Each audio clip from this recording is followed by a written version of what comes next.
Hello बहन, क्या हाल है आप सभी का।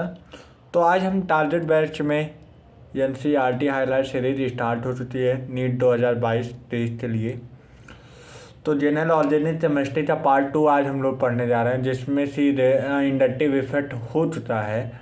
अगर आपने नहीं देखा हो तो आप जाइए पहले इंडक्टिव इफेक्ट देख लीजिए, फिर उसके बाद ये आइए दूसरा पार्ट अटेंड करिए, जिसमें से आज चलेगा रेजोनेंस इफेक्ट। ठीक है, तो तुम्हें हर एक कॉन्सेप्ट बेटा बताया जाएगा, हर एक बारीकी से तुम्हें एनसीईआरटी पढ़ाई जाएगी। अभी इंडक्टिव इफेक्ट नहीं पढ़ाया जाता एनसीईआरटी, लेकिन आज एनसीईआरटी कवर करेंगे, फिर रेजोनेंस पढ़ाएंगे, फिर उसके बाद एनसीईआरटी पढ़ाएंगे, उसमें प्रॉब्लम सॉल्व करवाएंगे, फिर तुम्हें एक वीडियो ये कंप्लीट करके तुम्हें देंगे। ठीक है, अभी ये जीओसी जो ये बेस है बेटा बड़ा इम्पोर्टेंट है, और ये बेस अगर तुम बना लिए नीट में तो तुम्हारे लिए बहुत अच्छा हो जाएगा। क्योंकि बेटा एक बात जान लो, ये चल रहा है दिसंबर मंथ, और दिसंबर मंथ एक ऐसे होता है समय जो बच्चों का टाइम नहीं मालूम पड़ता है। मतलब ठंडी इतनी तेज पड़ने लगती है, आदमी तो टाइम नहीं मालूम पड़ता, उतना टाइम बीते जा रहा उतना टाइम मालूम ही नहीं पड़ता। लेकिन बच्चों यही टाइम बड़ा इम्पोर्टेंट है, यही टाइम तुम्हें रात दिन जाग के यही तुम्हें पढ़ना है, एकदम तुम्हें पढ़ना है, नहीं आ रहा करना है। ठीक है बच्चा, तो आज का मोटिवेशन क्या है? मुश्किलों से भाग जाना आसान होता है। मुश्किलों से भाग जाना आसान होता है। हर पहलू जिंदगी का इम्तिहान होता है, क्योंकि तुम जो ये पहलू देने जा रहे हो नीट का, ये तुम्हारा एक इम्तिहान होता है बेटा। इससे तुम भाग जाओगे डर से तो तुम हमेशा भागते रहोगे, हर चीज़ से डरोगे। लेकिन अगर तुम इसी तो उससे रिश्ते मतलब लड़ोगे, इससे तुम बोलोगे अब आ जाओ, अब तुम दिखा दो, अब मुझसे आगे जाते दिखाओ, तो तुम्हारी ये कामयाबी होती है बेटा। डरने वाले तो मिलती है नहीं तो ज़िंदगी में, हमेशा अगर डरोगे तो तुम अपने माँ बाप का सपना और क्या अपना सपना, क्या अपनी ज़िंदगी संवार पाओगे? नहीं संवार पाओगे बेटा। चलते तुम बड़े हो जाए, इससे भी बड़े हो जाए, लेकिन क्या तुम्हें इससे अच्छा तो मिलेगा? तुम्हें नहीं मिलेगा। क्यों नहीं मिलेगा? क्योंकि जब तुम अपनी ज़िंदगी के लिए नहीं कर पाओगे तो तुम क्या करोगे? अपने माँ बाप के लिए नहीं कर पा रहे हो, अपने लिए नहीं कर पा रहे हो, तो आगे तुम क्या करने सोचे हो? नहीं कर पाओगे ना बेटा। तो इस बात से समझो, अगर तुम अपने लिए नहीं कर रहे हो तो माँ बाप के लिए करो, अगर माँ बाप के लिए नहीं कर रहे हो तो तुम ये सोचो कि अब मुझे बनना है, तो तुम अपने लिए करो यार। तब तक उनके पीछे पड़े रहोगे, उनके ऊपर पड़े रहोगे। अपने बल पे अपनी कामयाबी तो याद चुनो। लड़ने वालों तो कदमों में जहान होता है भाई, तुम लड़ाई करो। मैं तुम्हें बोल रहा हूँ, अगर तुम्हें कोई प्रॉब्लम होता है पढ़ने में लिखने में, तो मैं अपनी ही साइड की बात नहीं कर रहा हूँ, कहीं भी तुम पढ़ो, कहीं पे भी एटसेट्रा एटसेट्रा वेबसाइट है, एटसेट्रा यूट्यूब पे चैनल है, एटसेट्रा प्लेटफॉर्म है, तुम कहीं से भी पढ़ो बेटा, मुझे कोई इफेक्ट नहीं है। बस ये मैं जानता हूँ कि अगर कोई बंदा निकल रहा है तो वो तुमसे ज़्यादा मेहनत कर रहा होता, वो स्ट्रगल कर रहा होता। तुम बेटा तुम कहीं से भी निकलो, तुम पूरे यूपी में निकलो, पूरे कानपुर से निकलो, पूरे कोटा से निकलो, पूरे दिल्ली से निकलो, लेकिन तुम जब निकलोगे ना तब उस दिन माँ बाप तो तुम्हारे गर्व रचने थी, मेरा बेटा निकला है। समझ रहे हो बेटा? तो ये समय है, समय ना बर्बाद करो। और असली सिपाही वो नहीं होता जो इसलिए लड़ता है कि सामने वाले की नफ़रत से। तुम ये सोच रहे हो कि वो सामने वाला मुझसे नफ़रत कर रहा, मैं इसलिए लड़ा हूँ, तब ही मत लड़ो। क्योंकि जब किसी से जलते हो ना तो थोड़ा सा खून ज़्यादा जलता है, तो इससे मतलब खुद से जलाने से अच्छा इसलिए लड़ो क्योंकि तुम्हारे पीछे वाले तो न तो ही प्यार करता है, तुम्हारे पीछे तुम्हारे माँ बाप प्यार करते, तुम्हारे लिए इतना सेक्रीफाइस करते, तुम्हें भेजते हैं कहीं पढ़ने के लिए, कहीं पैसा बटोरते, कहीं तुम्हें बोलते इतना मेहनत करते जाओ अब तुम पढ़ो। तो भाई उनकी इज्जत था, उनसे सम्मान था, थोड़ी लिहाज रखते पढ़ो बच्चा। जो चीज़ करने आए हो वो चीज़ करो, फालतू इधर उधर ना डिस्ट्रैक्ट हो, क्योंकि यही समय होता है बच्चों का डिस्ट्रैक्शन लेने के लिए। ठीक है बच्चा? समझा इसलिए रहा हूँ क्योंकि समझाने की ताकत मुझ में भी नहीं रह रही, क्योंकि तुम लोग थोड़े समझदार इंसान हो, और अगर तुम लोग समझदार इंसान हो तो तुम लोग तो मालूम होना चाहिए कि मुझे क्या करना चाहिए सही समय पे, क्या नहीं करना। हाँ, मैं ये बोल सकता हूँ कि मैं तुम्हें गाइडेंस करने आया हूँ, ना कि मैं ये बोल रहा हूँ तुम्हारी लाइफ बदलने आया हूँ। ये मैं मोटिवेशन इसलिए रखता हूँ कि तुम लोग सीखो इससे। मैं ये किसी से ना कंपेयर करता हूँ, ना किसी से तुलना करता हूँ, बस मैं ये अपनी चीज़ों से तुम्हें प्रदर्शित करता हूँ कि तुम देखो सच्चाई क्या है। हर एक वेबसाइट वाले, हर एक चैनल, हर एक प्लेटफॉर्म तुम्हें यही बताने जो से चलता है कि तुम पढ़ो बच्चा। कोई टीचर गलत नहीं होता, कोई भी नहीं गलत होता, एक्सेट्रा टीचर गलत नहीं होते। गलत तो हम लोग होते हैं कि जो हम लोग उनके बारे में नहीं सोचते हैं, हम लोग हमेशा अपने बारे में सोचते हैं कि वो टीचर कैसा पढ़ा रहा होगा। ये मत सोचो बच्चों, पढ़ो एकदम मन लाते। ठीक है, लेक्चर पे आते हैं। चलो बच्चों देखते हैं एनसीईआरटी देख लो। मैंने इंडक्टिव इफेक्ट पढ़ा रखा है, जो कि अब मैं एनसीईआरटी पढ़ाने जा रहा हूँ। ठीक है, व्हेन अ कोवैलेंट बॉन्ड, जब हमारा इंडक्टिव इफेक्ट में कोवैलेंट बॉन्ड फॉर्मेशन होता है। कौन सा बॉन्ड होता है? Covalent form. It form between the atom, जिससे भाई कोई एटम के बीच में ही तो कोवैलेंट बॉन्ड फॉर्मेशन होता है बच्चा। और वो कैसा होना चाहिए? डिफरेंट इलेक्ट्रोनेगेटिविटी, अलग अलग इलेक्ट्रोनेगेटिविटी, मतलब 8 कार्बन होना चाहिए और 8 इलेक्ट्रोनेगेटिविटी वाला एटम होना चाहिए। रुक जा बच्चा, रुक बच्चा, यहाँ पे एक तो वो दिया हुआ है, यहाँ पे एनसीईआरटी ने एक एग्जाम्पल अपना दिया हुआ है, लेकिन ठीक है मैं उसके लिए एक एग्जाम्पल ऐसे दे रहा हूँ। ठीक है, देखो यहाँ पे तो CH3 एटम ले लो, इसके बीच में एक Cl बॉन्ड बना लो, तो यहाँ पे Cl हो जा और CH3। ये कैसा होता है? इलेक्ट्रोनेगेटिविटी। ठीक है, इलेक्ट्रोनेगेटिविटी।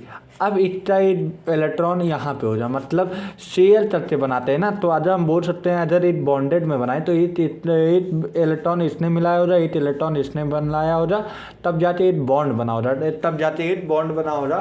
तो ये बॉन्ड जब बना हो रहा बच्चा, जब ये बॉन्ड बना होगा, एक मिनट, हाँ, जब ये बॉन्ड बना हो रहा तब तो ऐसे बना हो रहा। अब ये इलेक्ट्रोनेगेटिविटी है, मतलब इलेक्ट्रोनेगेटिविटी मतलब समझ रहे हो? इलेक्ट्रोनेगेटिविटी मतलब वो ज़्यादा अपनी तरफ अट्रैक्ट कर लेता है, इससे इलेक्ट्रॉन अपनी तरफ शिफ्ट कर जाएगा, शिफ्ट करता है, अट्रैक्ट नहीं करता, शिफ्ट कर ले जाता है। तो जो इलेक्ट्रॉन यहाँ पे था, अब तो देर में जो ये इलेक्ट्रॉन है तो वो कुछ इलेक्ट्रॉन यहाँ पे आ जाएंगे, इससे ज़्यादा पास आ जाएंगे, तो वो कुल मिलाते इंडक्टिव इफेक्ट जो होता है, इसका इलेक्ट्रॉन शिफ्ट कर लेता है थोड़ी अपनी तरफ, क्योंकि ये ज़्यादा इलेक्ट्रोनेगेटिविटी होता है। यही एनसीईआरटी बोले जी। देखना बोला है two different electronegativity, the electron density more toward the more electronegativity atom of the bond. बोल रहा है जो हमारा इलेक्ट्रॉन डेंसिटी है, जो हमारा इलेक्ट्रॉन डेंसिटी है वो ज़्यादा है, इस वजह से वो अपनी तरफ खींच लेता, अपनी तरफ अट्रैक्ट रहा है। Electron density more toward the more electronegativity atom of the bond, मतलब बोला जो मोर इलेक्ट्रोनेगेटिविटी वाला एटम है उसके बॉन्ड की तरफ उसकी इलेक्ट्रॉन डेंसिटी ज़्यादा होती है। Such a shift of electron density result in a polar covalent bond. यही मैंने तुम्हें बोला है कि उसके इलेक्ट्रॉन अपनी तरफ शिफ्ट कर लेते हैं क्योंकि उसकी इलेक्ट्रॉन डेंसिटी ज़्यादा होती है, इसलिए बोलते हैं पोलर कोवैलेंट बॉन्ड। इसलिए क्या बोलते हैं? Polar covalent bond. अब सुनो, bond polarity lead to various electronic effect in organic compound, और यही बॉन्ड की पोलरिटी जहाँ इस ऑर्गेनिक इफेक्ट में, मतलब इलेक्ट्रॉनिक इफेक्ट में बहुत बड़ा झमेला पाले जी। मतलब झमेला मतलब अभी इससे आगे क्या क्या होता है देखते जाओ, ये अभी बहुत बड़ा बथेड़ा पाले जी। ठीक है, बहुत लंबा इससे कहानी चलेगी। ठीक है, लेट अस कंसीडर क्लोरोईथेन मतलब CH3CH2Cl in which this CCl bond. अब भाई देख ले भाई, ऐसे मैं बता रहा हूँ। ठीक है, मैं हर एक एग्जाम्पल तुम्हें बताऊँगा, ऐसे नहीं। तो बोला है यहाँ पे CH3 शायद आज रेजोनेंस स्टार्ट हो पाए। ठीक है बच्चा, इसलिए अगर हम इसका फार्मूला बनाएं तो CH3 ऐसे हो जाएगा, CH2 ऐसे हो जाएगा, यहाँ पे Cl हो जाएगा। तो यहाँ पे CCl ये वाला बॉन्ड बता रहा है, ये वाला जो बॉन्ड है, ये वाला जो बॉन्ड है CCl bond is a polar covalent bond. इसी बॉन्ड तो बोलते हैं पोलर कोवैलेंट बॉन्ड, इसी बॉन्ड को बोलते हैं पोलर कोवैलेंट बॉन्ड। क्या बोलते हैं? Polar covalent bond. ठीक है, क्योंकि इससे इलेक्ट्रॉन मतलब जो ये CCl के इलेक्ट्रॉन है ये अपनी तरफ खींच ले जाए, इससे इलेक्ट्रॉन शिफ्ट कर जाएंगे। तो इसीलिए जो शिफ्ट होता है इसीलिए पोलर कोवैलेंट बॉन्ड होता है, पोलर कोवैलेंट बॉन्ड होता है। ठीक है, देख लो, CCl bond is a polar covalent bond. It is a polarized in such a way that the carbon one gains some positive charge. तो कार्बन के पास तो पॉजिटिव चार्ज आएगा और क्लोरीन के पास पार्शियली आएगा, ज़्यादा नहीं आएगा बेटा, पार्शियली बोल रहा है। कहाँ जा, it is a polarized in such way that carbon one gain some positive, some लगा दिया ना, सम मतलब पार्शियली पॉजिटिव चार्ज होता है, क्लोरीन के पास पार्शियली नेगेटिव चार्ज आ जाए, differential electronic charge on the two atom, और इन्हीं दो एटम के बीच में रहेगा। इसे तो हम बोलते हैं polar covalent bond, polar covalent bond, जिससे डिनोट किया जाता है डेल्टा। पार्शियल तो किससे रिप्रेजेंट किया जाता है? Delta. And shift of electron बोल रहा है, इलेक्ट्रॉन की शिफ्टिंग होती है क्योंकि density is shown by an arrow, और डेंसिटी कैसे शो होता है? एरो से। From partial positive to partial negative पूछा जाता है, density is shown an arrow that point from partial positive to partial negative end of the polar bond, देखो अब ये हमारा CH3 इथिल वो है एथाइल क्लोरोइथेन। अब यहाँ पे CH3 CH2 Cl। अब यहाँ पे देखो, जब इन दोनों एटम के बीच में अट्रैक्शन हो जाए, या अट्रैक्शन मतलब जो इलेक्ट्रॉन की शिफ्टिंग होती ज़्यादा होगी, क्या होगी? ज़्यादा, क्योंकि इसका जो नेगेटिव पावर रहेगा इस पर ज़्यादा लड़ सकेगा एन अदर एलिमेंट, इसके लिए ये लंबी दूरी हो जाए, और ये लंबी दूरी हो जाएगी तो पार्शियल ज़्यादा लगेगा, मतलब इसमें कम लगेगा फोर्स, लेकिन अट्रैक्शन इसमें ज़्यादा रहेगा क्योंकि ये उसके बगल है और ये इसकी दूरी पे है। तो यहाँ पे तो कम पार्शियल लगेगा, लेकिन इसमें पार्शियल पॉजिटिव चार्ज ज़्यादा आएगा। In turn of carbon first which had develop partial positive charge draw some electron density toward it from the adjacent carbon bond. बोला है some positive charge partial positive develop only carbon 2। बोला carbon first पे बात किया जाए तो partial positive charge ज़्यादा रहेगा क्योंकि उसकी electron density toward the adjacent carbon bond, इसकी इलेक्ट्रॉन डेंसिटी कार्बन के बीच में ही है, इसलिए उसकी ज़्यादा पार्शियल पॉजिटिव इस पे ही रहेगा। ठीक है, पार्शियल पॉजिटिव कम रहेगा तो इसका मतलब ये है कि इन दोनों का अट्रैक्शन ज़्यादा रहेगा। ठीक है, और सम पॉजिटिव चार्ज तो पॉजिटिव चार्ज हमारे सेकेंड कार्बन पे रहेंगे, और जैसे कि पार्शियल पॉजिटिव सिंबलाइज किया गया है। स्मॉलर पॉजिटिव चार्ज बताया भी गया है कि ये स्मॉलर पॉजिटिव चार्ज होता है, इस पे smaller positive charge as compare to first carbon. बोला है पहले कार्बन के हिसाब से इस पे थोड़ा कम अट्रैक्शन रहेगा। In other word polar Cl bond include polarity in the adjacent bond, such polarization of sigma bond caused by polarization agent. भाई ये नीट का एक क्वेश्चन आया हुआ है, PYQ है, जरा एकदम ध्यान से पढ़ना। ठीक है बच्चा, ठीक है। Sigma bond is refer to an inductive effect, sigma bond किसको रेफर करता है? Inductive effect. This effect is passed on the subsequent bond also, but effect decrease rapidly at the number of inverting bond increase. बोल रहा है यहाँ पे कि यही इफेक्ट एक ऐसा होता है कि जो हमारा इफेक्ट डिक्रीज कर लेता है, लेकिन रैपिडली मतलब इतनी जल्दी इसका इफेक्ट डिक्रीज हो जाता है as the number of inverting bond.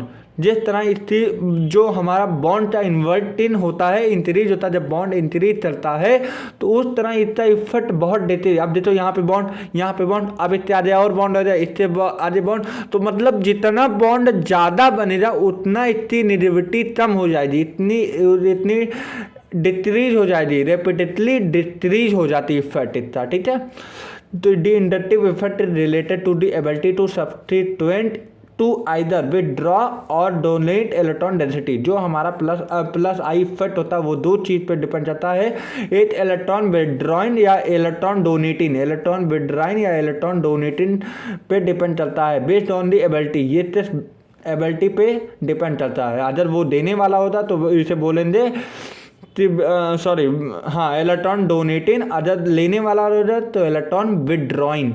ठीक है, can be classify electron withdrawing और इलेक्ट्रॉन डोनेटिंग ग्रुप, दो चीज़ में क्लासीफाई किया गया है, एक इलेक्ट्रॉन विदड्रॉइंग या इलेक्ट्रॉन डोनेटिंग। इलेक्ट्रॉन तो जो डोनेट करता है उसे इलेक्ट्रॉन डोनेटिंग बोलते हैं, और जो इलेक्ट्रॉन तो लेता है इलेक्ट्रॉन विदड्रॉइंग बोलते हैं। Hydrogen halogen and many other group, hydrogen halogen and many other group such as, अब देखो such as nitro, cyano, carboxyl, ester, एरिथ्रोसी, और ये क्या हो जाए OAR, CH5, मतलब ये सारे हमारे कैसे होते हैं इलेक्ट्रॉन विदड्रॉइंग ग्रुप। ये नाइट्रो इलेक्ट्रॉन खींचता है, साइनो इलेक्ट्रॉन खींचेगा, कार्बोक्सिल अपनी तरफ इलेक्ट्रॉन खींचेगा, ईस्टर इलेक्ट्रॉन खींचेगा, एरिथ्रोसी अपनी तरफ इलेक्ट्रॉन खींचेगा। ठीक है, तो ये सारे हमारे जितने ग्रुप हैं अपनी तरफ इलेक्ट्रॉन खींचते हैं, इसलिए बोलते हैं electron withdrawing group. On the other hand the एल्टाइल group like Maithil, ethyl and usually electron donating group, मतलब हमारे जितने भी हमारा are group, एल्टिल group, are group, एल्टिल group, ये हमारे इलेक्ट्रॉन डोनेटिंग ग्रुप होता है। कैसा ग्रुप होता है इलेक्ट्रॉन डोनेटिंग। अब प्रॉब्लम सॉल्व करो। Which bond is the most polar in the following pair of molecule, CH3 या CH3Br। हाँ, पहला वाला बोला CH3 या CH3Br, ऑप्शन 1 2 3 4 5 नहीं आया, बता रहा हूँ। देखो अदर ये CH3 और H, इसमें तो विदड्रॉइंग या डोनेटिंग ग्रुप लगा है नहीं लगा है, लेकिन यहाँ पे Br लगा है, तो Br इलेक्ट्रोनेगेटिविटी ज़्यादा होती है, तो इसका कार्बन और ब्रोमीन में इलेक्ट्रोनेगेटिविटी ज़्यादा होने की वजह से इसका जो इलेक्ट्रॉन होगा वो Br पे शिफ्ट हो जाएगा। ठीक है, अभी पढ़ाया हूँ। अब यहाँ पे CH3 और NH2 और बोला CH3OH में सबसे ज़्यादा इलेक्ट्रोनेगेटिविटी कौन है, OH है। OH है तो इसका इलेक्ट्रॉन अपनी तरफ खींच लेगा, और अपनी तरफ खींच लेगा तो इसका इलेक्ट्रॉन नेगेटिविटी ज़्यादा हो जाएगी। अब यहाँ पे भी वही चीज़ है, यह CH कम इलेक्ट्रोनेगेटिविटी है, OH ज़्यादा है। ठीक है, तो ये तुम्हारा हो जाया है, पहला हो जाए। अब दूसरा, इन विच CC bond CH3 CH2 CH2Br, तो यहाँ पे CC bond the inductive effect is expected to be least. बोल रहा है, एक मिनट तुम्हें दिखाना पड़ेगा, एक मिनट हो जाओ। हाँ देखो, बोल रहा है यहाँ पे CH3 CH2 CH2Br, तो बोल रहा है कि inductive effect expected to be least, जिसमें इंडक्टिव इफेक्ट सबसे कम होगा। तो भैया यहाँ पे इलेक्ट्रॉन सबसे ज़्यादा शिफ्ट हो जाएगा, तो इसमें कम पार्शियल, इसमें पार्शियल थोड़ा ज़्यादा, इसमें पार्शियल बहुत ज़्यादा। तो इस वाले कार्बन नंबर 3 पे हमारा लीस्ट इंडक्टिव इफेक्ट होगा, क्योंकि इससे इलेक्ट्रॉन कम खींच पाएगा ब्रोमीन। ठीक है, तो देखते हैं answer. Magnitude of the inductive effect dismiss eight the number of inverting bond, inverting मतलब जो बॉन्ड बढ़ रहा है, increase hand the effect is least in the bond between carbon number 3 and hydrogen. देख लो, यही है ना, तुम्हें समझ में आया NCERT। अब रेजोनेंस स्ट्रक्चर स्टार्ट हुआ है, तो रेजोनेंस स्ट्रक्चर क्या होता है, there are the many organic molecule, बहुत सारे ऑर्गेनिक मॉलिक्यूल्स हैं जो can not explain by a single benzene, तो ये बता ही नहीं पाए, एक सिंगल बेंजीन तो एक्सप्लेन ही नहीं कर पाया कि ये सही स्ट्रक्चर बनाता है। रेजोनेंस स्ट्रक्चर बोला है ये तो ही अभी तक सही वेरीफाई नहीं कर पाया, एक्सप्लेन नहीं कर पाया कि जो बेंजीन है वो एक सिंगल ही बॉन्ड स्ट्रक्चर है, सिंगल स्ट्रक्चर है उसका। ठीक है, एन एग्जाम्पल रुझो, हाँ single Lewis structure, an example is that of benzene, it cyclic structure containing alternating CC single bond भी डबल चलता और CC डबल बॉन्ड भी लेता है बेंजीन। सो इन एट्वेडेट for explaining it benzene characteristic property. अब क्या है, as per the above representation benzene should exhibit two different bond length. देखो जो बेंजीन है उसके पास दो बॉन्ड लेंथ होता है बेटा। देख लो अभी मैं अपना नोट्स पढ़ाऊंगा लेकिन अभी तुम्हें पढ़ लो पहले। दो अलग अलग बॉन्ड लेंथ होता है due to are C C single होता है और सी डबल बॉन्ड होता है, C double bond C double bond होता है और C C single bond. However it determined experimentally benzene has a uniform C C bond. जब यूनिफॉर्म हो जाए तो C single bond C bond हो रहा और उसका डिस्टेंस कितना हो रहा, डिस्टेंस बोला है, डिस्टेंस ना कि बॉन्ड लेंथ बोला। उसका सी सी से बॉन्ड का डिस्टेंस कितना हो रहा, 139 पिकोमीटर, 139 पिकोमीटर, 139 पिकोमीटर सी सी बॉन्ड का डिस्टेंस होता है। और वैल्यू इंटरमीडिएट बिटवीन, इंटरमीडिएट मतलब अब इसका बॉन्ड लेंथ कितना बताया जाए, वो वन सी सी सिंगल बॉन्ड का बॉन्ड लेंथ होता है 154 पिकोमीटर, 154 पिकोमीटर और सी डबल बॉन्ड सी का होता है 134 पिकोमीटर। कितना, 134 पिकोमीटर होता है। Third the structure of benzene, इसीलिए benzene can not be represent equally of the above structure. Further, benzene cannot be represent equally will be energetically identical structure. इसमें बहुत सारे अलग अलग स्ट्रक्चर बनते हैं, देख लो अभी आगे मालूम पड़ेगा अलग अलग कैसे स्ट्रक्चर बने। अब देखो यहाँ पे हमारा एक स्ट्रक्चर हो जाए, देखो यहाँ पे एक बॉन्ड बना, अब यहाँ से बॉन्ड हट के यहाँ पे आ गया, फिर यहाँ पे देख लो बॉन्डेज में चेंज आ गया, 1 2 3 4 5 6 नंबरिंग वहीं से है, देखो बॉन्ड में चेंजेज आ जाएगा। तो क्या अकॉर्डिंग टू रेजोनेंस थ्योरी, क्या रेजोनेंस थ्योरी बोलती है, दी एक्चुअल स्ट्रक्चर ऑफ बेंजीन, जो एक इसका एक्चुअल स्ट्रक्चर ऑफ बेंजीन है वो कैन नॉट एडवर्डेटली रिप्रेजेंट, कोई भी ये रिप्रेजेंट ही नहीं कर सकता कि इसका एक्चुअल स्ट्रक्चर क्या है by any of these structure, क्योंकि इनका स्ट्रक्चर बड़ा हाइब्रिड होता है, बहुत अलग अलग बनाते हैं, अलग अलग बॉन्ड इनका डिलोटलाइज होता है, इसलिए हम इन्हें एक नाम देते हैं जो कि इनका नाम बोला जाता है टू स्ट्रक्चर होता है ना, देख लो इसमें टू स्ट्रक्चर है जो कि इन्हें बोला जाता है रेजोनेंस स्ट्रक्चर या हाइपोथेटिकल स्ट्रक्चर, हाइपोथेटिकल स्ट्रक्चर या रेजोनेंस स्ट्रक्चर या हाइब्रिड स्ट्रक्चर। दी रेजोनेंस स्ट्रक्चर टोनिकल कैनोटिकल स्ट्रक्चर और कंट्रीब्यूटिंग स्ट्रक्चर आर हाइपोथेटिकल, देखो नाम दिया hypothetical, and individually do not represent N real molecule, और तो एक स्ट्रक्चर भी ये नहीं रिप्रेजेंट करता है कि वो एक रियल मॉलिक्यूल है। The contribute to the actual structure proportion is their stability, और जो इसकी एक्चुअल स्ट्रक्चर होती है वो डायरेक्ट प्रपोर्शन होती है स्टेबिलिटी के, ठीक है। Another example of resonance is provide nitromethane CH3NO2 which can be represented by the two Lewis structure first and second. There are the two type NO bond NO, मतलब यहाँ पे देखो यहाँ पे तीन लोन पेयर है, एक minus charge, अब ये माइनस चार्ज इस पे आ जाएगा तो यहाँ पे बॉन्ड बन जाएगा और इस पे प्लस चार्ज, और ये इसका बॉन्ड जो टूट के ब्रेक होते हैं यहाँ पे आ जाएगा। चलो बता ही देते हैं बंदास। अब उसके बाद देखो यहाँ पे एग्जाम्पल कैसा दिया था, CH3NO2 CH3NO2 इसी का एग्जाम्पल दिया गया था। क्या हो जाए यार, एक में बच्चा, हाँ क्लियर हो जाए, ठीक है। देखा आजा क्लियर, फोटो नहीं आ रहा है कोई बात नहीं, आ जा। तो अब CH3 ऐसे बनेगा, फिर NO, यहाँ पे डबल बॉन्ड O रहेगा, यहाँ पे O, इसके पास लोन पेयर 2 रहेगा, इसके पास लोन पेयर 3 रहेगा, 1 2 3, और ये सिंगल बॉन्ड एडजस्ट नहीं चलता इसलिए माइनस चार्ज। अब सुनो ये फिगर है, ठीक है। अब चलो ठीक है, ब्लैक पेन कहाँ जाए, ये देखो अब ये माइनस चार्ज ये आएगा इस पे, ठीक है। अब इस पे आएगा तो ये बॉन्ड बनेगा तो यूँ, इसका डबल स्ट्रक्चर क्या हो जाएगा, CH3 N, यहाँ पे डबल बॉन्ड करो O, और यहाँ पे भी बन जाएगा O, ठीक है।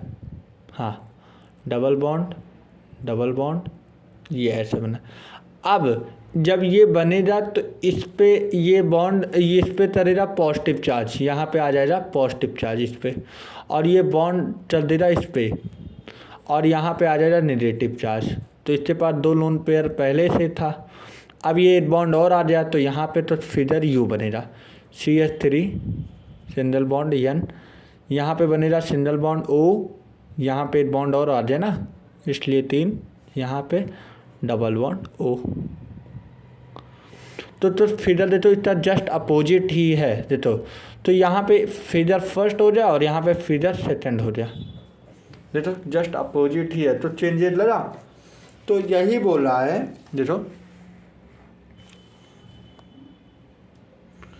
यहाँ पे बोल रहा है देखो कहाँ पे जाए, CH3NO2 which can be represented by the Lewis structure first and second NO bond is there. However, in note that 2NO bond is nitromethane are of the same length तो सेम है, but NO single bond and N double O double bond, मतलब N double O double bond, the actual structure of nitromethane is therefore a resonance hybrid. क्योंकि इसके पास 2 structure बना है इसलिए हम इसे क्या बोलेंगे, रेजोनेंस हाइब्रिड।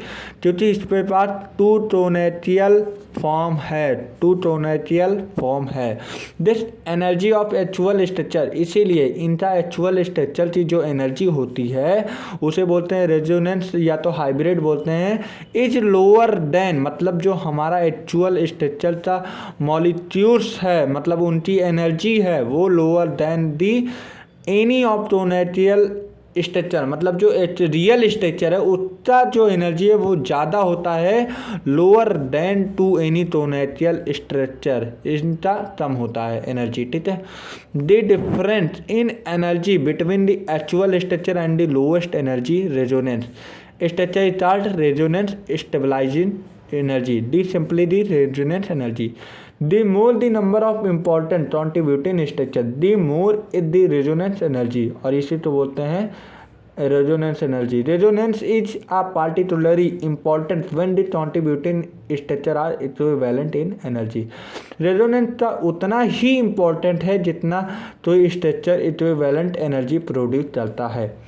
अब इसके लिए रेजोनेंस स्ट्रक्चर होने के लिए क्या रूल है देखो, यहाँ पे बोला है सेम पोजीशन ऑफ न्यूक्लियाई होना चाहिए, सेम पोजीशन ऑफ न्यूक्लियाई होना चाहिए। दूसरा same number of unpaired electron, दूसरा बच्चा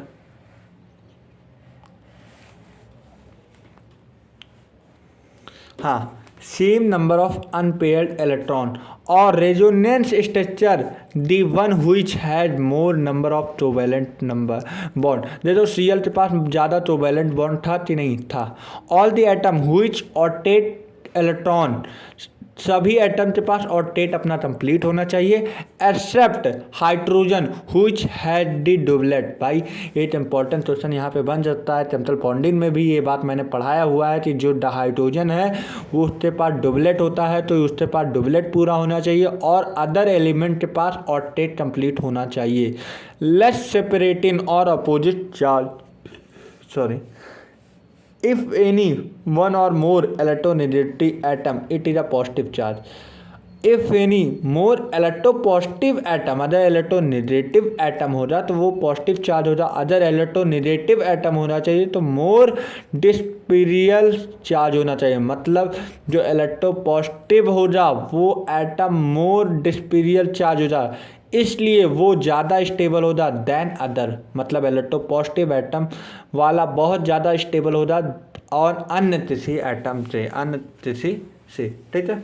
तो ये मैंने अब देखो नोट्स ओपन हो गया है। देखो हमें रेजोनेंस पढ़ाना है, रेजोनेंस इफेक्ट तो ही बोलते हैं मेजोमेरिक इफेक्ट। इसका बॉन्ड लेंथ जो डिस्टेंस था 154 पिकोमीटर था, और सी डबल बॉन्ड सी था 134 था, और सी ट्रिपल बॉन्ड सी का होता है 120 पिकोमीटर। बेटा रट लो जल्दी रटो।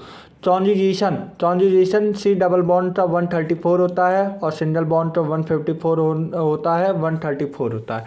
जब ट्रांजिशन हो जाता है तो देखो सी सिंगल बॉन्ड सी का कितना होना चाहिए 154, चलो ठीक है। सी डबल बॉन्ड सी का 134 होना चाहिए और सी डबल बॉन्ड सी का 134 होना चाहिए, ठीक है। बट एक्चुअली में all bond length are equal. क्या बात कर दी सर, होना तो ये चाहिए, एनसीईआरटी ये लिखी है, लेकिन एक्चुअली में तीनों का बॉन्ड लेंथ बराबर होता है। सर ये आप गलत पढ़ा रहे हैं, क्यों गलत पढ़ाऊंगा। अब देखो यहाँ पे सी सी सी सी 4 बॉन्ड मैंने लिया। अब यहाँ पे अल्टरनेट होता है, जानते हो ना, यहाँ पे पाई हो जाए तो यहाँ पे सिग्मा हो जाए, यहाँ पे पाई हो जाए, ठीक है। यहाँ पे तो नहीं है, यहाँ पे पाई नहीं है, यहाँ पे सिग्मा है, मात्र सिग्मा है, ठीक है। अब सुनो, ये फिगर तो ऐसे बनेगा, C double bond C, C double bond C, C single, C single, C double bond C. अब सुनो, जो पाई बॉन्ड होता है तो डबल बॉन्ड पाई ही होता है ना, तो 8 पाई मैंने डबल बना दिया, इस पे भी है इस पे भी, 8 पाई ये हो जाए, इलेक्ट्रॉन इसका हो जाए, तो ये अब इसके बीच में तो भाई ये पाई पाई बना लिया, पाई पाई इंटरेक्ट हो जाए, पाई बाउंड बने। लेकिन ये बताओ जब ये दोनों तो अटैच चल जाए, क्या इसके बीच में अट्रैक्शन नहीं बढ़ेगा? इसके बीच में अट्रैक्शन नहीं बढ़ेगा, तो अट्रैक्शन इसलिए बढ़ेगा क्योंकि पाई और पाई में ओवरलैपिंग होगी कि नहीं, पाई और पाई में ट्रांजिशन हो रहा है कि नहीं, और ट्रांजिशन हो रहा है तो मतलब extra overlapping of P orbital, मतलब अलग से भी एक्स्ट्रा ओवरलैप चल रहा है P orbital between the alternate pi bond.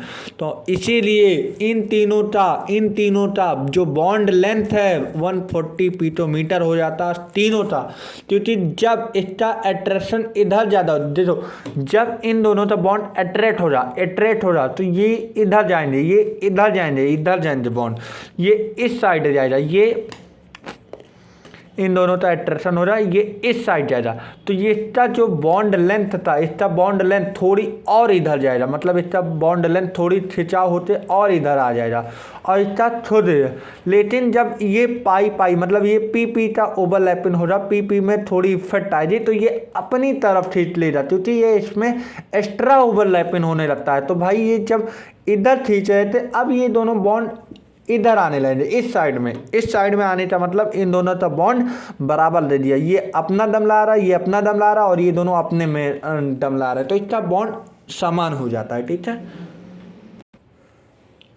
अब देखो यही no transition, C double bond C, C single bond, C single bond, C double bond, क्यों नहीं होता? क्योंकि हमेशा जो बॉन्ड होना चाहिए वो अल्टरनेट होना चाहिए, अगर सिंगल एक बराबर हो जाए तो ट्रांजिशन होने चांस ही नहीं है। यहाँ पे ट्रांजिशन हो रहा 3 पाई बॉन्ड के बीच में, due to a transition single bond length decrease, single bond का लेंथ डिक्रीज हो जाता है और डबल बॉन्ड का लेंथ इंक्रीज हो जाता है। क्यों? ट्रांजिशन की वजह से जो सिंगल बॉन्ड का लेंथ होता है वो डिक्रीज हो जाता है और डबल बॉन्ड का लेंथ इंक्रीज हो जाता है। Actually all bond length become equal, अगर रियलिटी देखा जाए तो सभी बॉन्ड लेंथ का जो हमारा जो सभी बॉन्ड लेंथ इक्वल हो जाते हैं। टाइप ऑफ ट्रांजिशन, मेरे पास 5 ट्रांजिशन होता है, pi transition, pi plus, pi minus, pi lone pair, pi odd electron. अभी तुम पढ़ो पाई। अब यहाँ पे CH2 CH2 यहाँ पे अल्टरनेट है, पहले चीज़ तुम देखो अल्टरनेट है, देखो अब यहाँ पे 8 पाई, यहाँ पे 8 पाई, तो 2 पाई बॉन्ड ओवरलैपिंग, तो मतलब पाई ओवरलैपिंग हो रहा है, यहाँ पे 3 पाई बॉन्ड ओवरलैपिंग ट्रांजिशन रहा, और मोर ट्रांजिशन मोर स्टेबल। इंपॉर्टेंट बात है, अगर ज़्यादा ट्रांजिशन हो रहा तो ज़्यादा स्टेबिलिटी होती है।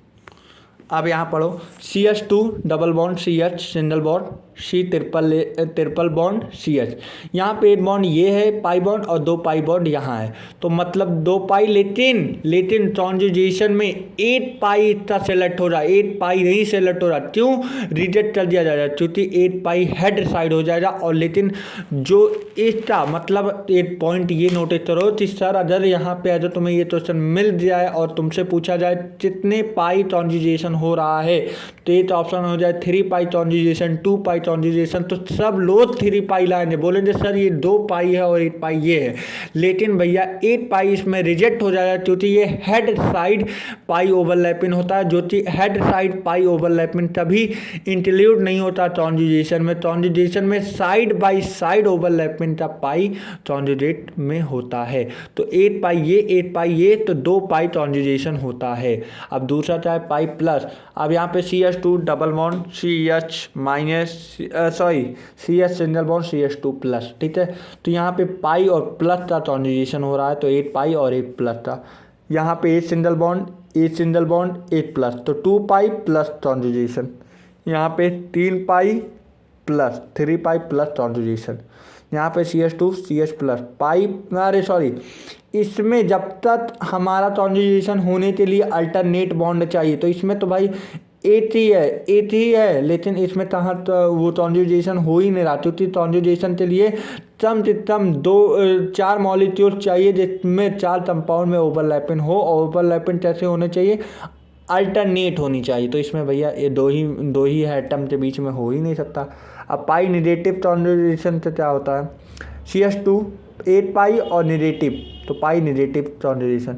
यहाँ पे 2 पाई नेगेटिव कॉन्जुगेशन, यहाँ पे 3 पाई नेगेटिव कॉन्जुगेशन, सेम है।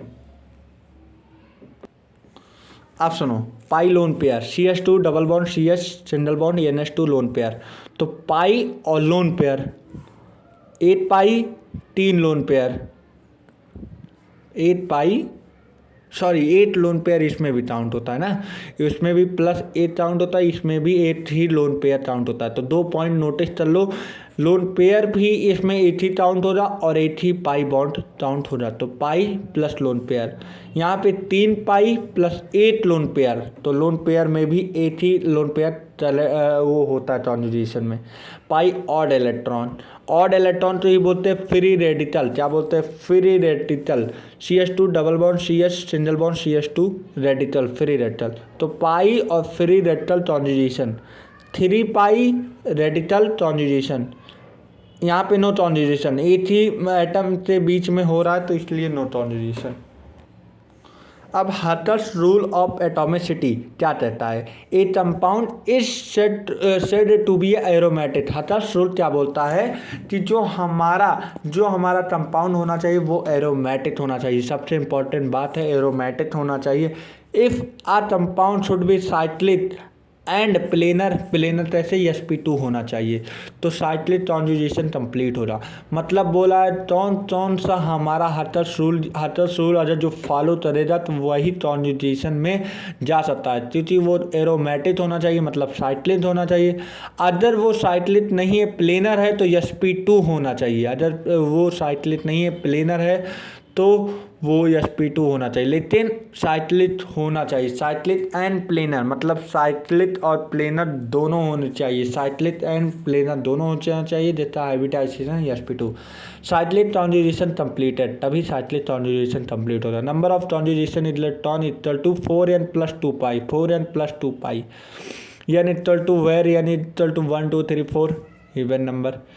नंबर ऑफ कॉन्जुगेशन 0 पे 2 पाई, 1 पे 6 पाई, 2 पे 10 पाई, 3 पे 14 पाई, 4 पे 18 pi. A compound is said to be aromatic if cyclic और प्लेनर होना चाहिए, साइक्लिक कॉन्जुगेशन होना चाहिए, नंबर ऑफ कॉन्जुगेट 4n पाई होना चाहिए। अब उसके बाद यहाँ पे बेंजीन, यहाँ पे 3 पाई प्लेनर sp2 है हाइब्रिडाइजेशन, तो 6 पाई, मतलब यहाँ पे 6 पाई इलेक्ट्रॉन बोला है भाई, इलेक्ट्रॉन बोला है इसलिए मत समझ लेना 6 पाई इलेक्ट्रॉन। तो एरोमेटिक हटल रूल फॉलो हो रहा है, इसमें हटल रूल फॉलो हो रहा है। 1 2 3 4 5 पाई है, 10 पाई इलेक्ट्रॉन, तो हटल रूल फॉलो हो रहा है, इवन होना चाहिए। 1 2 3 4 5 6 7 14 इलेक्ट्रॉन, एरोमेटिक भी है, रेंज में भी है, हर जहाँ हाइब्रिडाइजेशन sp2 है। यहाँ पे बाई 8 2, यहाँ पे sp2 लेकिन यहाँ पे है ही नहीं, ठीक है। तो ये एंटी एरोमेटिक, मतलब यहाँ पे देख लो 2 इलेक्ट्रॉन ये 2 इलेक्ट्रॉन ये, तो 4 इलेक्ट्रॉन हुआ, तो हमारा एंटी एरोमेटिक। CH2 मतलब यहाँ पे कितना हो जाएगा, नॉन साइक्लिक है तो नॉन एरोमेटिक, पहली चीज़ सबसे बड़ी बात। और यहाँ पे 1 2 4, तो ये नॉन एरोमेटिक हो जाता है, क्योंकि बायसाइक्लो में कॉन्जुगेशन नहीं होता है।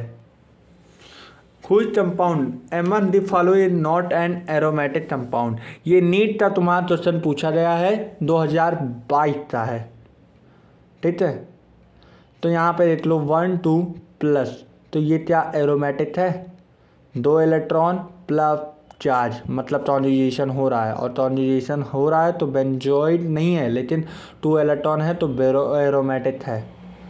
यहाँ पे 4 इलेक्ट्रॉन है, 4 पाई 2 पाई 4 इलेक्ट्रॉन 4 पाई इलेक्ट्रॉन, तो एंटी एरोमेटिक। यहाँ पे 2 4 6 पाई इलेक्ट्रॉन मतलब 3 पाई बॉन्ड मतलब 6 पाई इलेक्ट्रॉन एरोमेटिक है, वो ही रखना पड़ेगा। यहाँ पे 2 पाई है, 2 पाई प्लस 2 इलेक्ट्रॉन है तो 4 इलेक्ट्रॉन एंटी एरोमेटिक।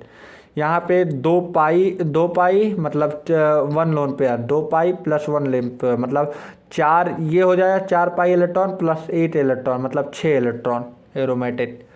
यहाँ पे 2 4 6 8 10 सॉरी 3 है ना, 1 2 3 1 2 3 है, 3 है बेटा, तो 3 pi bond plus 8 lone pair मतलब 3 दूना 6 6 2 8 8 पाई इलेक्ट्रॉन एंटी एरोमेटिक।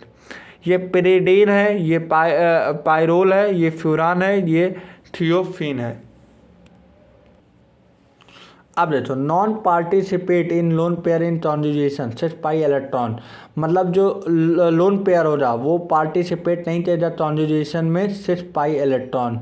जो 6 पाई इलेक्ट्रॉन है, 6 पाई इलेक्ट्रॉन कॉन्जुगेशन में हुआ था उसमें लोन पेयर नॉट पार्टिसिपेट कर जाती थी, एरोमेटिक है, ठीक है।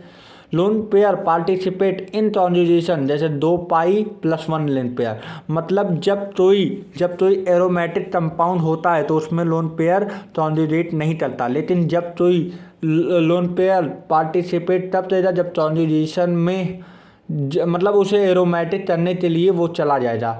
एरोमेटिक करने के लिए मतलब 4 इलेक्ट्रॉन हो रहा था, अब 1 लोन पेयर इसमें चला जाएगा तो 6 इलेक्ट्रॉन 6 पाई इलेक्ट्रॉन तो एरोमेटिक हो जाएगा। तो lone pair participate in conjugation 2 pi plus 1 lone pair मतलब 6 पाई इलेक्ट्रॉन, वही बात कर रहा है, ठीक है। 4 भी वही है। अब रेजोनेंस इफेक्ट तो ही बोलते हैं मेजोमेरिक इफेक्ट। अब यहाँ पे मैंने कॉन्जुगेशन पढ़ा दिया, हटस रूल पढ़ा दिया। अब रेजोनेंस इफेक्ट तो ही बोलते हैं मेजोमेरिक इफेक्ट। CH2 पीएच में पाई प्लस कॉन्जुगेशन हो रहा है। अब यहाँ पे CH2 पाई प्लस कॉन्जुगेशन, अब यहाँ पे पाई टूटेगा तो पाई यहाँ पे आएगा, और यहाँ पे आएगा तो यहाँ पे जहाँ पे पूछ रहता है वहाँ पे पॉजिटिव चार्ज, और जहाँ पे ये मुंह रहेगा मतलब जहाँ पे एकदम तीर रहेगा वहाँ पे नेगेटिव चार्ज। तो नेगेटिव चार्ज तो यहाँ पे बॉन्ड आ जाएगा और पॉजिटिव चार्ज यहाँ आ जाएगा। तो ठीक, यहाँ पे पूछ के पीछे पॉजिटिव चार्ज, पूछ चार्ज नेगेटिव चार्ज, तो पॉजिटिव और नेगेटिव चार्ज न्यूट्रल होते एक बॉन्ड बन जाएगा और यहाँ पे पॉजिटिव चार्ज आ जाएगा। तो पहला ये हो, first and second are resonating structure और टोनेंटल स्ट्रक्चर। यह हमने तो NCERT पढ़ाते उसके बाद ये पढ़ा रहे हैं। जैसा कि मैंने बोला था ये चैप्टर स्टार्ट हो जाएगा रेजोनेंस वाला, उससे आगे आज अगले नेक्स्ट वीडियो में ही हो पाएगा, पूरा तो नहीं हो पाएगा। CH2 double bond CH2 single bond CH2 alternate है भाई, डबल सिंगल डबल। फिर यहाँ पे पाई प्लस कॉन्जुगेशन मतलब यहाँ पे 8 पाई 2 पाई प्लस कॉन्जुगेशन हो रहा है। अगर यहीं पे इसमें किया जाए तो इसका बॉन्ड यहाँ आ जाएगा, तो भाई यहाँ पे पॉजिटिव चार्ज पूछ पे और यहाँ पे डबल बॉन्ड। अब यहाँ पे फिर एक स्ट्रक्चर ये बन जाए, अब यहाँ पे प्लस आ जाए ना तो यहाँ का बॉन्ड मतलब ये वाला बॉन्ड ये यहाँ पे आ जाएगा, तो यहाँ पे पूछ पे पॉजिटिव चार्ज और यहाँ पे प्लस माइनस न्यूट्रल तक एक बॉन्ड बना लेगा, तो यहाँ पे पॉजिटिव चार्ज आ जाएगा और यहाँ पे बॉन्ड, यहाँ पे बॉन्ड। तो मतलब इसका 3 स्ट्रक्चर बन जाता है। First second third structure are known as resonating structure. जो एक से ज़्यादा स्ट्रक्चर बने वो रेजोनेटिंग। अब यहाँ पे CH2 double bond CH single bond CH double bond CH2। अब यहाँ पे पुश पे पॉजिटिव चार्ज मतलब इस पे पॉजिटिव चार्ज आ जाए और ये इसका बॉन्ड यहाँ पे आ जाए, तो यहाँ पे प्लस माइनस नेगेटिव न्यूट्रल और यहाँ पे बॉन्ड बना दिया सिंगल बॉन्ड CH2, ठीक है। अब तीसरा बॉन्ड क्या आ जाएगा, यहाँ पे ये वाला बॉन्ड बन गया। हाँ, अब क्या किया जाए भाई, हाँ यही तो बन गया। इसके बाद first and second are resonating structure हो जाएगा, ठीक है। अब उसके बाद हाइपोथेटिकल स्ट्रक्चर या पार्शियल पाई बॉन्ड। इसमें पार्शियल पाई बॉन्ड होते हैं क्योंकि इसका बॉन्ड डिलोटलाइज हो जाता है। True structure, real structure, perfect structure. Hybrid structure तो बोलते हैं ट्रू स्ट्रक्चर, पार्शियल स्ट्रक्चर और परफेक्ट स्ट्रक्चर। अब rule for stability, hybrid structure होने चाहिए, मोर नंबर ऑफ बॉन्ड होने चाहिए, लेस अपोजिट चार्ज सेपरेशन होना चाहिए, इन सेम चार्ज सेपरेशन होना चाहिए, negative charge electronegative, positive charge electropositive. अभी ये रूल मैंने पढ़ाया था एनसीईआरटी में, वही चीज़ यहाँ पे है, ठीक है। तो अब यहाँ पे स्ट्रक्चर बना है, अब इसका आंसर देना है। तो यहाँ पे बेंजीन है, बेंजीन 2 पाई प्लस है, यहाँ पे 2 पाई प्लस माइनस है, और यहाँ पे एक हाइब्रिड है। तो सबसे ज़्यादा कितना हो जाए एनर्जी, तो सबसे ज़्यादा भाई एनर्जी जो हाइब्रिड होता है उसका सबसे ज़्यादा स्टेबल होता है। तो हाइब्रिड इसकी एनर्जी सबसे कम, तो इसका स्टेबिलिटी सबसे ज़्यादा, तो ये सबसे ज़्यादा स्टेबल हो जाए हाइब्रिड। फिर उसके बाद पहला, क्योंकि ये बॉन्ड हो जाएगा, फिर उसके बाद पॉजिटिव चार्ज वाला, फिर कैटायन एनायन दोनों, ठीक है। पहले हाइब्रिड, फिर सिंपल, फिर कैटायन, फिर कैटायन एनायन दोनों। Stability inversely proportional to 1 by energy. अगर एनर्जी कम तो स्टेबिलिटी ज़्यादा, और स्टेबिलिटी ज़्यादा तो एनर्जी कम, ठीक है। अब देखो CH2 double bond CH single bond C double bond O CH, ये यहाँ था बॉन्ड, यहाँ था बॉन्ड इस पे आया है, तो यहाँ था बॉन्ड इस पे आया, तो इस पे लोन पेयर माइनस चार्ज आ जाएगा।